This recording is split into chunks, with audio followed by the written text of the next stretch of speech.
wabarakatuh. Perkenalkan, nama saya Sri Ernawati, dosen dari Sekolah Tinggi Ilmu Ekonomi Bima. Pada saat ini kami menjadi mitra dari Universitas Teknologi Sumbawa untuk hibah program daring kolaboratif tahun anggaran 2023. Pada kesempatan ini saya akan membahas materi terkait dengan pemasaran global. Pencapaian sebuah perusahaan di mana perusahaan tersebut mampu menjual produknya bukan saja di negara asalnya ataupun secara lokal, tetapi bagaimana perusahaan tersebut mampu melakukan ekspansi dalam artian dia mampu memasarkan produknya sampai ke negara lain atau ke luar negeri. Dalam artian bahwa produk tersebut bisa berada di pasar global. Ada beberapa langkah yang harus ditempuh untuk memasuki pasar global, di mana materi kali ini selain kita akan membahas tentang langkah-langkah tersebut, kita juga akan membahas contoh-contoh dari perusahaan-perusahaan luar yang sudah memasarkan produknya di Indonesia maupun produk lokal ataupun produk yang berasal dari Indonesia yang sudah berada di pasar global. Kita akan mulai dari definisi dari pasar global, industri global maupun perusahaan global. Pasar global adalah pasar di mana terdapat perusahaan-perusahaan yang beroperasi dari lebih dari satu negara untuk memperoleh keuntungan. Sedangkan industri global adalah industri di mana posisi strategis pesaing dalam pasar geografis yang pada dasarnya dipengaruhi oleh posisi global secara keseluruhan. Sedangkan perusahaan global itu adalah suatu perusahaan yang beroperasi di lebih dari satu negara serta memiliki keunggulan lead bank, produk, logistik, pemasaran, dan keuangan dalam biaya dan reputasi perusahaan yang tidak dimiliki oleh pesaing domestik murni. Globalisasi pasar menurut Rukman 2001, produksi dan distribusi produk dan jasa yang memiliki keanekaragaman tipe dan kualitas di seluruh dunia. Jadi, sebagian besar industri mengalami globalisasi dipicu oleh 4C. Yang pertama itu customer, yang kedua itu cost, yang ketiga itu country, dan yang keempat itu adalah competitor. Sekarang pengertian dari pemasaran global. Pemasaran global adalah salah satu strategi marketing untuk melakukan ekspansi bisnis ke pasar dunia secara global. Tujuannya adalah untuk menjangkau area pasar baru yang bervariatif dengan produk-produk atau eksistensi bisnis tersebut. Harus diingat bahwa setiap negara atau daerah memiliki kebudayaan yang berbeda. Jadi, global marketing menuntut perusahaan untuk bisa beradaptasi dengan mudah, terutama bagaimana sebuah perusahaan itu mengetahui bagaimana budaya negara tujuan produk kita ingin dipasarkan. Oke, perkembangan industri global.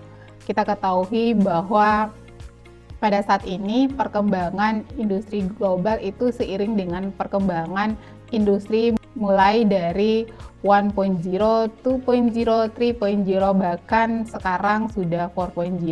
Tapi tidak menutup kemungkinan juga ada beberapa negara yang sudah beralih ke 5.0. Tahapan perkembangan industri dunia pada saat ini sudah mengalami perubahan. Seperti yang tadi sedikit saya membahas bahwa perkembangannya mulai dari 1.0 sampai 4.0. Di mana perkembangan dari industri ini pada dasarnya memiliki dampak yang signifikan terhadap kegiatan ataupun kehidupan manusia, bahkan berdampak pada perkembangan zaman. Sedikit kita akan membahas bagaimana perkembangan industri di 1.0, di mana pada saat ini terutama terjadi pada abad ke-18, di mana kegiatan proses produksinya sudah menggunakan mesin uap sebagai penggerak utama dalam kegiatan proses produksinya sebagai pengganti tenaga manusia maupun tenaga hewan. Untuk era 2.0, di mana era produksi massal, kegiatan proses produksi dilakukan bisa dalam jumlah yang banyak sehingga bisa meminimalisir waktu lebih efisien dengan biaya yang rendah. Untuk era 3.0, di mana teknologi informasi komputerisasi sudah berkembang pada era ini, di mana kegiatan sudah menggunakan sistem yang mudah. Kegiatan ini bisa dibantu dengan perangkat-perangkat lunak yang sudah terprogram yang biasanya dipergunakan untuk membantu kegiatan manusia. Lanjut, di era 4.0 yang biasanya kita kenal untuk era sekarang, di mana Era 4.0 itu dikenal dengan era digitalisasi, kecerdasan buatan, dan Internet of Things. Jadi semua kegiatan sudah bersumber pada teknologi yang canggih, di mana semua kegiatan itu dibantu dengan kekuatan jaringan internet. Oke, sekarang kita akan memasuki atau membahas faktor-faktor yang perlu dipertimbangkan dalam memasuki pasar global. Yang pertama ada faktor penariknya. Kenapa sih sebuah perusahaan itu mau melakukan atau memasuki pasar global? Alasan yang pertama yaitu karena peluang laba yang lebih tinggi. Jadi jelas ketika sebuah perusahaan itu melakukan ekspansi ke luar negeri atau memasarkan produknya di pasar global, pasti tujuan awalnya adalah ingin memperluas laba yang dimiliki, karena di luar pasti banyak konsumen yang akan menjadi penikmat dari produk yang mereka jual. Lanjut, yang kedua itu basis pelanggan yang lebih besar. Kalau sebuah perusahaan hanya memfokuskan pemasaran produknya itu di dalam negaranya, berarti customer atau jumlah customernya tuh hanya sejumlah penduduk yang ada di dalam negaranya. Tetapi ketika dia melakukan ekspansi keluar, memasarkan produknya secara global keluar, berarti semakin besar jumlah penduduk yang ada di luar, begitu juga semakin besar konsumen dari produk yang dia hasilkan. Yang ketiga, perusahaan ingin mengurangi ketergantungan pada satu pasar saja. Jelas ketika dia hanya bermain di dalam negaranya, berarti pasarnya hanya itu saja. Tapi ketika dia melakukan pemasaran global dengan melempar produknya di pasar luar, maka ada pasar-pasar baru yang akan muncul. Lanjut, untuk faktor penarik berikutnya yaitu pelanggan perusahaan pindah ke luar negeri sehingga kebutuhan layanan internasional. Jadi karena konsumen kita bukan saja dalam negeri tetapi di luar negeri, yang mengakibatkan pelayanan yang kita berikan juga bukan saja untuk konsumen lokal kita atau negara kita, tetapi pelayanan yang kita berikan harus bersifat internasional karena konsumen kita bukan saja dari negara kita tetapi dari negara luar. Selanjutnya faktor risiko. Ada beberapa risiko yang biasanya akan ditanggung oleh sebuah perusahaan yang mau melakukan atau mau memasarkan produknya secara global. Yang pertama, tidak mengetahui apa yang disukai pelanggan luar negeri dan tidak berhasil menawarkan produknya yang menarik. Jadi harus diketahui bahwa setiap perusahaan harus membuat produk sesuai dengan keinginan dan kebutuhan konsumen. Kalau kita ingin memasarkan produk kita keluar, berarti kita juga harus mengetahui bagaimana keinginan dan kebutuhan konsumen luar. Jadi produk yang kita buat harus disukai oleh masyarakat luar, bukan saja masyarakat negara kita sendiri. Yang kedua, tidak mengerti budaya negara asing tersebut dan cara menghadapinya. Salah satu faktor yang menjadi pertimbangan sebuah perusahaan untuk melakukan ekspansi keluar adalah dia harus mengetahui bagaimana budaya negara tujuannya. Karena kalau kita sudah mengetahui bagaimana budaya negara tujuan, kita bisa mengetahui bagaimana karakteristik dari penduduknya. Kalau kita sudah mengetahui bagaimana karakteristik dari penduduknya, maka kita bisa mengetahui produk apa yang cocok untuk mereka. Selanjutnya, tidak mengetahui peraturan-peraturan negara asing yang dimasuki. Sebagai seorang pemasar yang baik, salah satu hal yang kita harus lakukan adalah mengetahui regulasi atau peraturan apa yang ada dalam negara tersebut. Karena setiap negara itu mempunyai peraturan yang berbeda. Ketika kita ingin memasuki barang kita ke negara A, berarti kita harus tahu apa regulasi yang mengatur terkait dengan penyaluran barang ke negara A tersebut.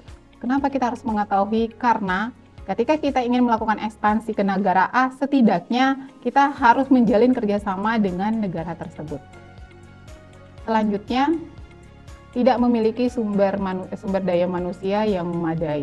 Salah satu faktor terpenting ketika kita ingin melaksanakan pemasaran global adalah kita harus mempunyai sumber daya manusia yang berkualitas.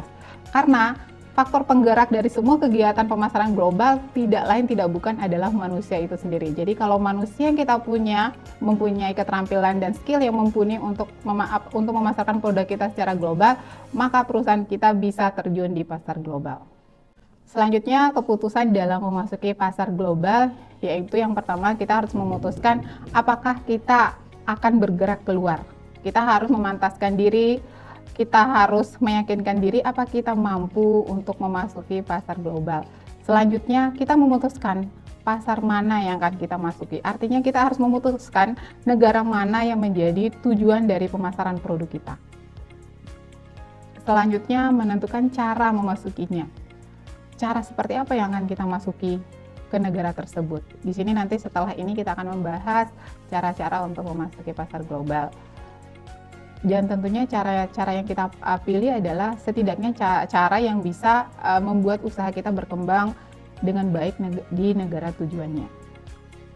Selanjutnya, menentukan program pemasaran. Jadi setelah kita menentukan bagaimana cara kita memasuki pasar global tersebut, kita menentukan program pemasaran apa yang cocok yang akan kita gunakan untuk memasarkan produk kita ke negara tersebut. Selanjutnya, menentukan organisasi pemasaran. Ada beberapa organisasi dunia yang bisa kita pakai untuk memasarkan produk kita.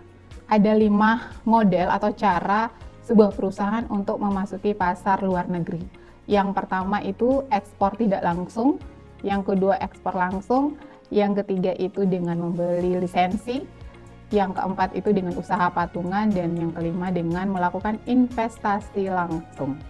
Kita akan membahas satu persatu. Yang pertama untuk ekspor tidak langsung. Jadi perusahaan bekerja melalui perantara independen untuk mengekspor produk mereka. Cara ini merupakan langkah awal bagi pemain baru di bisnis internasional untuk memasuki pasar global. Yang kedua, ekspor langsung. Perusahaan memutuskan untuk mengekspor langsung produk dengan harapan tingkat pengembalian investasinya itu lebih tinggi. Jadi pada cara yang kedua yaitu ekspor langsung, perusahaan tidak menggunakan pihak ketiga untuk membantu memasuki pasar global, tapi mereka secara langsung memasuki pasar global tersebut. Contohnya di sini LG sebagai produsen peralatan elektronik Korea melakukan ekspor langsung dari Korea untuk bersaing dengan produk lain buatan Korea seperti Samsung. Jadi LG ini dia tidak menggunakan perantara perusahaan yang ada di Korea untuk melakukan ekspansi ke Korea, tetapi mereka langsung melakukan pemasaran produknya langsung ke Korea dan langsung bertemu dengan pesaingnya dengan produk yang sama, yaitu Samsung. Lanjut, pemberian lisensi. Pemberian lisensi memberi izin kepada perusahaan asing menggunakan proses manufaktur, merek dagang, hak paten, rahasia dagang, dan hal yang berharga lainnya guna mendapatkan fee atau royalti. Contohnya mungkin kita sama-sama tahu lah, perusahaan ini perusahaan yang sudah mendunia, bukan saja di Indonesia, di tiap provinsi ataupun kota, saya yakin juga di beberapa negara lain, bahkan hampir di semua negara yang ada di dunia ini, ada gerai ini, yaitu contohnya KFC Corporate, yang merupakan perusahaan Amerika yang pada awal berdirinya membidik pasar Jepang, memberikan lisensi kepada perusahaan Jepang untuk memasarkan produk ayam siap saji yang berkualitas tinggi dengan mengedepankan akulturasi budaya melalui keramahan masyarakat selatan Amerika yang hampir sama dengan masyarakat Jepang melalui jinglenya My All Kentucky Home.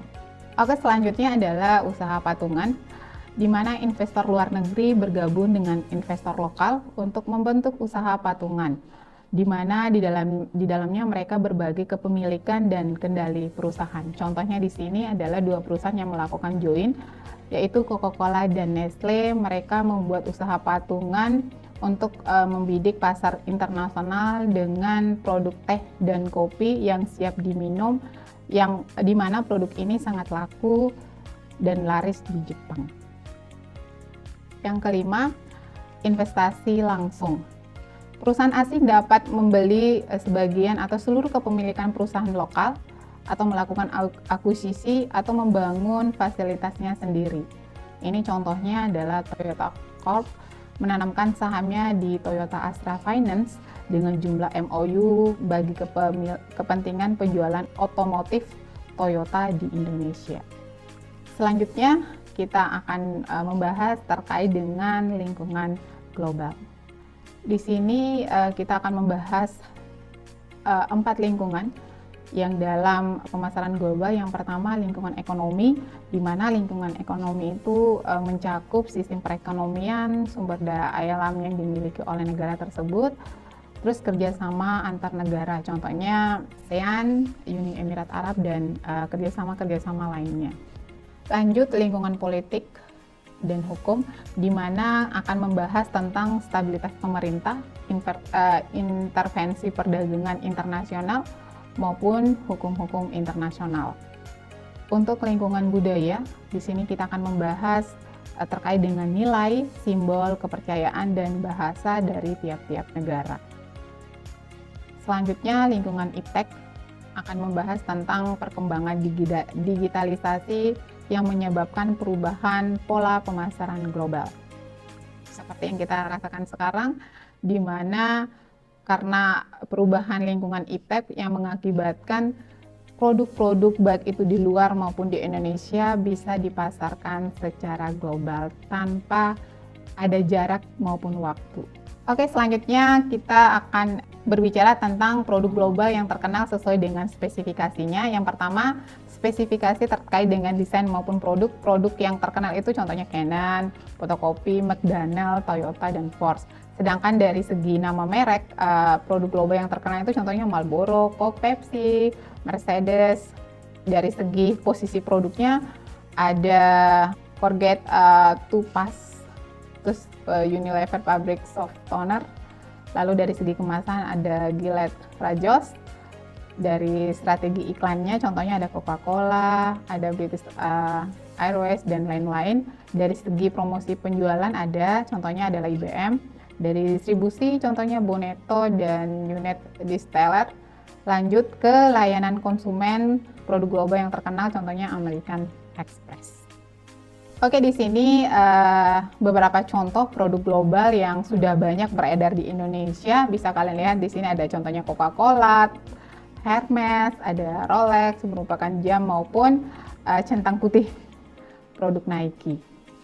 Di sini juga saya akan menampilkan ada 20 produk lokal atau brand lokal yang sudah berada di pasar global, di mana produk-produk ini merupakan hasil dari tangan-tangan pemuda ataupun pengusaha muda yang ada di Indonesia yang sudah memasuki pasar global. Dan sumber dari 20 brand ini saya ambil dari Radar Bogor.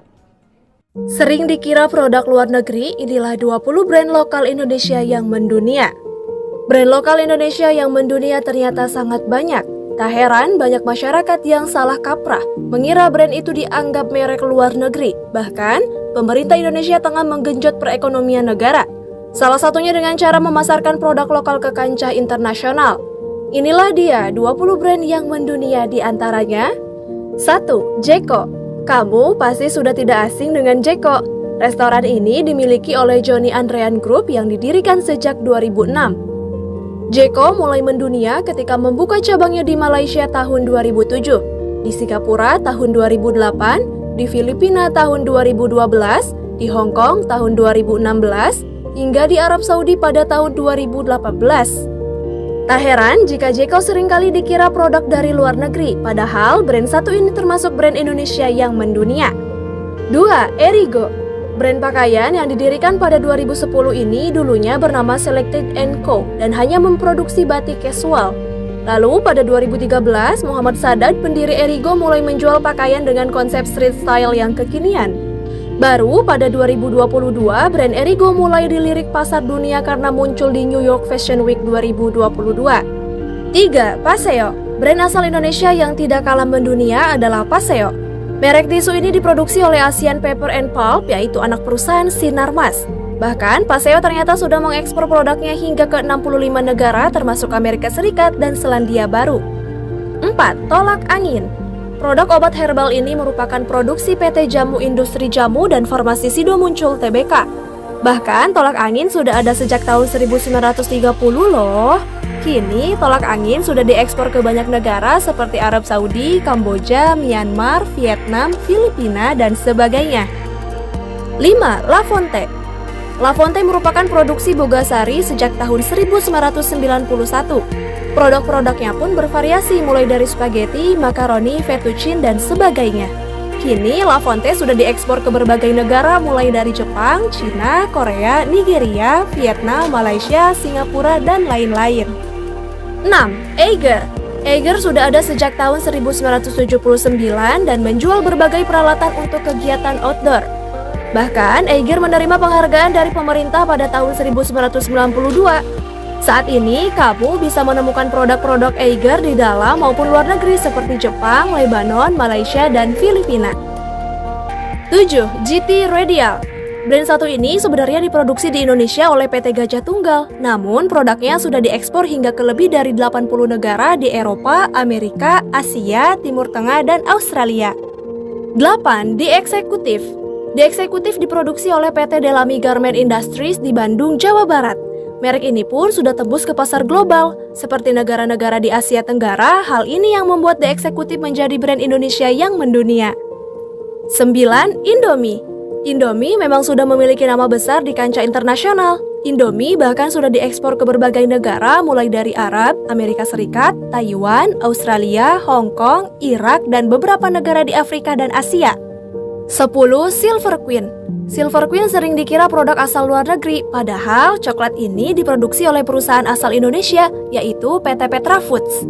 Coklat Silver Queen juga termasuk brand Indonesia yang mendunia, sebab produknya sudah diekspor ke 17 negara di dunia, seperti Thailand, India, Korea Selatan, Jepang, Brunei, Hong Kong, Filipina, Australia, dan Cina. 11. Buccheri. Menggunakan nama yang classy membuat Buccheri sering disangka berasal dari luar negeri. Padahal, brand yang sudah ada sejak tahun 1980 ini didirikan oleh 3 saudara kandung yang berasal dari Makassar. Nama Buccheri juga terinspirasi dari ketiga nama pendirinya, yaitu Budi, Ediansyah, dan Heri. Kini, Buccheri mempunyai 120 cabang di seluruh Indonesia. Toko pertamanya dulu berada di Pasar Baru, Jakarta. 12. Hokben. Restoran cepat saji ini menyajikan masakan ala Jepang yang sudah berdiri sejak tahun 1985. Mungkin dulu kamu pernah mengira kalau Hokben benar-benar berasal dari Jepang ya. Padahal restoran ini asli produk lokal loh. 13. CFC. CFC bisa dibilang termasuk brand Indonesia yang mendunia karena sudah membuka cabang di beberapa negara. Aslinya CFC berdiri di bawah PT Pionir Indo Gourmet International Tbk. Meski begitu, dulu CFC memang merupakan perusahaan waralaba California Pioneer Chicken dari Pioneer Takeout asal Amerika Serikat. Namun pada tahun 1989 mereka melepaskan diri dari waralaba tersebut dan akhirnya memproduksi sendiri. 14. Polytron. Perusahaan elektronik yang satu ini juga sering dikira berasal dari Jepang atau Cina. Perusahaan ini sudah berdiri sejak tahun 1975 dengan memproduksi alat-alat elektronik, misalnya kulkas, TV, mesin cuci, AC, speaker, dan sebagainya. 15. Kopiko. Brand yang satu ini juga sangat mendunia karena mengekspor produknya ke lebih dari 80 negara di dunia. Misalnya Jerman, Korea Selatan, Singapura, Portugal, Australia, dan lainnya. 16. Polygon. Siapa yang punya sepeda Polygon di rumahnya? Merek asal Sidoarjo, Jawa Timur ini memperluas pasarnya hingga luar negeri. Bahkan, salah satu tim downhill kelas dunia, Hutchinson UR Team, pernah menggunakan sepeda Polygon untuk bertanding di UCDH World Cup pada 2013. 17. Essensa. Keramik Essensa ini diproduksi sejak tahun 1993 oleh PT Inti Keramik Alam Sari Industri Tbk. Meski termasuk brand Indonesia, Essensa ternyata sudah mengekspor produk-produknya hingga pasar Amerika, Afrika, Eropa, Timur Tengah, dan Asia. 18. Terry Palmer. Nama Palmer sendiri pun merupakan singkatan dari lokasi pabrik pertama brand ini, yaitu Palmerah. Bahkan, Terry Palmer sudah mengekspor hasil produksinya hingga ke Eropa sejak tahun 1988. Lalu, pada tahun 1992, perusahaan ini juga mengekspor ke Jepang dan Amerika. 19. Lee Jeans. Lee Jeans dengan kualitas yang tidak kalah dengan merek luar negeri juga termasuk dalam daftar brand Indonesia yang mendunia. Brand yang berdiri sejak tahun 1972 ini menggunakan konsep American Style sehingga juga sering dikira brand dari luar negeri. 20. Crisbo. Nama Crisbo merupakan singkatan dari Krisnandi Wibowo, pendiri brand ini. Ia adalah anak dari pendiri Kawan Lama Group, Wong Jin. Kawan Lama Group adalah perusahaan yang menaungi S Hardware dan Informa. Sekianlah pemaparan materi terkait dengan pemasaran global. Mari kita berdiskusi. Wabillahi taufik walhidayah. Wassalamualaikum warahmatullahi wabarakatuh.